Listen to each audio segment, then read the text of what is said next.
Greetings, everyone. It's March 4th, early afternoon here in the United States East Coast. I'm actually out with my daughter at a medical appointment, but there's no way I could not come with a breaking news update. I've got Zelensky's 3 minutes of powerful statements tonight. I've already translated it for you, and I'm going to play it for you in just about 2 minutes. As we know, we're moving toward big Donald Trump's joint address of Congress for the world to see and to glorify the King of Kings event that's supposed to happen tonight and will happen. And what's gonna unfold in that, nobody knows. But I just want to break down like the last 24 hours, and then I want to bring some sanity to it tonight by listening to Volodymyr Zelensky speak point blank, answer every question, and even tell his Ukrainian people and the world where we are going forward. So thank you for being here. Thank you for liking, subscribing, commenting. We're growing like crazy. Please drop me a comment. What do you think about the chaos? Because I'm gonna narrow it down to just one little thing of what we're actually looking at. So I want to start by saying this. Isn't it interesting that over the last few days, as this war in Ukraine, trade wars, tariff wars, chaos, arms, no arms has unfolded, we have not heard one word about Vladimir Putin. I remind you today in the world that Vladimir Putin is the terrorist. He is the invader. Russia is the invading nation. And for some reason, they are left out of every topic and every conversation. Why? Because that's been the plan all along. Ladies and gentlemen, they've been playing masterful chess. Everybody wants to talk about Trump, the chess player. Putin's been playing chess for decades and decades in the Soviet system. This chess analogy for decades and decades, preparing for just this very hour in which you and I are all honored to live in. We're watching history unfold, but no mentions of Vladimir Putin. Now, we've had the statements going back to the Oval Office debacle. Oh, Zelensky's not grateful. Ukraine's not grateful. Now, oh, Zelensky's grateful. He said thanks 94 times. Then we have people like Lindsey Graham saying, oh, I love Zelensky. He's fighting for me. 2 weeks later, Zelensky's nuts. He's a terrorist. I wouldn't do anything with him. And today, Lindsey Graham coming out and saying, you know what? He's doing a pretty good job today. Guys, it's like psycho land. Elon Musk, Zelensky's nothing but a warmonger and a dictator. Zelensky even makes one statement about peace or one statement about gratefulness, and Elon Musk tweets, hey, now you're doing a good job. While the United States, a tariff war, Canada, Mexico, China. And what's interesting is Canada now, just a little while ago, says they're going to strike back, of course, after President Trump calls Trudeau the governor of Canada. Guys, that's not how you lead the free world. It is so evil and so power mongering. I don't know how else to describe it. Narcissistic. You cannot call the Prime Minister of Canada the governor of Canada. That's just wrong. Trudeau responds, well, I'm just going to increase back on you. Donald Trump comes back and says, whatever you increase on us, we'll increase on you. It's like kids playing in a sandbox. That's what I see right now. All these world leaders playing around in their sandboxes. J.D. Vance saying, you know, it's really paradoxical. If you don't want peace, Zelensky, if you don't want to go to the negotiating table, then we're not going to give you any weapons. And this is what the Russian media has been saying. They're saying this is so strange. Vance says if you don't want peace, we're not going to give you weapons. But if you want peace, we're going to give you weapons. It's like, I can understand some of the thinking in this, but I will tell you this, the mistake is the Americans, and I am an American, think that just because we put our foot somewhere, we put our building somewhere, that Vladimir Putin and the evil Russian regime would never dare touch it. Ladies and gentlemen, I remind you, in my 14 months working the front lines, I have walked over dozens of American buildings, dozens of European buildings that have been leveled to the ground, Russia not caring at all. Basically, we have world leaders playing in a sandbox. And tonight, Donald Trump will be speaking in a joint session of Congress. Why? He wants all the world looking at him.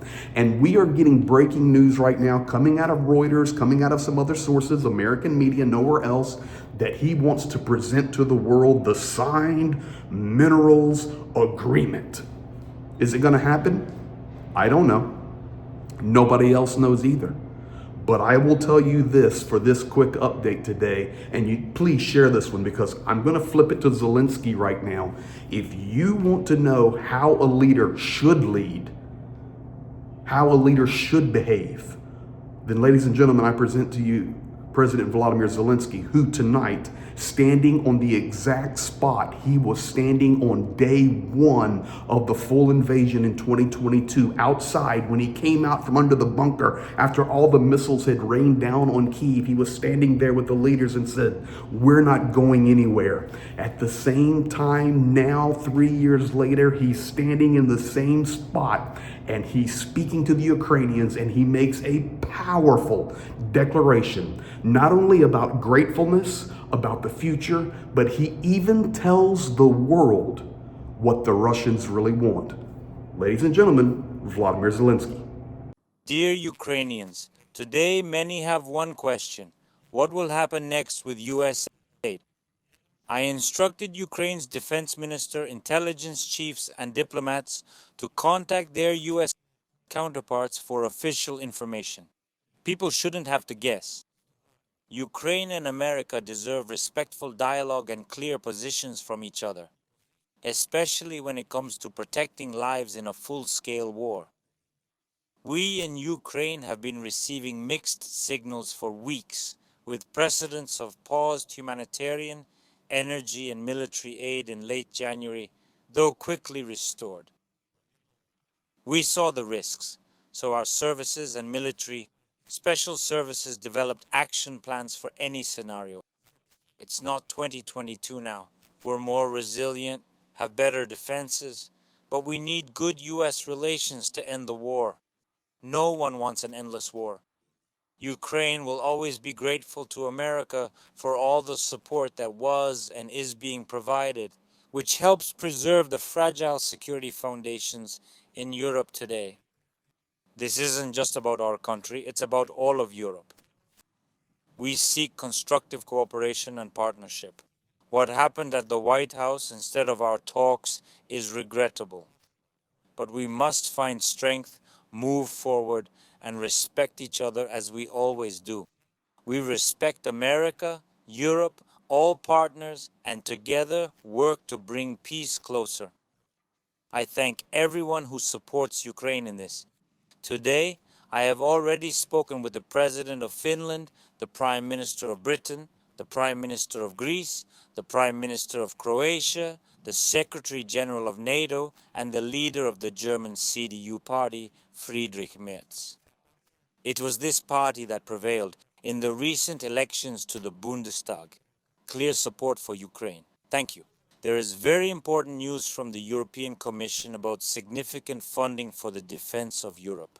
For us, this primarily means additional air defense, more systems, more missiles, and more capability to protect our towns and villages, our positions. And all this forms an excellent additional foundation for the Council's work. At the war's end, we will continue consultations. There will be new joint steps. Ukraine deserves peace. Ukrainians deserve respect.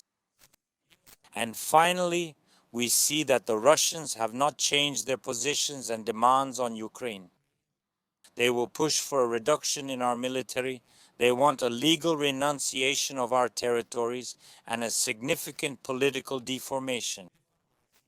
As long as we all stand united and strong in Ukraine, no one will succeed. Peace will be meritorious. Glory to Ukraine. Did he nail it or what? He's even telling the world what the Russians want. Reduce the Ukrainian army, basically make them a neutral state, take Ukraine out of the picture, further destabilization. He's grateful in the speech. He's speaking to Ukrainians. He's doing everything right. Now what happens? We'll see. Later tonight, we'll have the address of Donald Trump. After that, there will be repercussions that happen. For sure, we know right now that weapons, as of right now, have stopped flowing. Logistical supplies have stopped flowing to Ukraine. Will that change? I don't know. And nobody else does either. But our best best course of action right now is look at the players. Look how these world leaders respond. Look how Zelenskyy responds. And with that, we now have to wait and be patient. Thank you for being here, liking and subscribing and commenting. Please leave a message. You think that's the best course of action? I'd rather be an hour late and get it accurate than try to prognosticate what's going to happen next, because nobody knows what is going to happen next. But I will tell you this, Ukraine is fighting until victory. That's not changing. You guys be blessed. We'll be back at you later.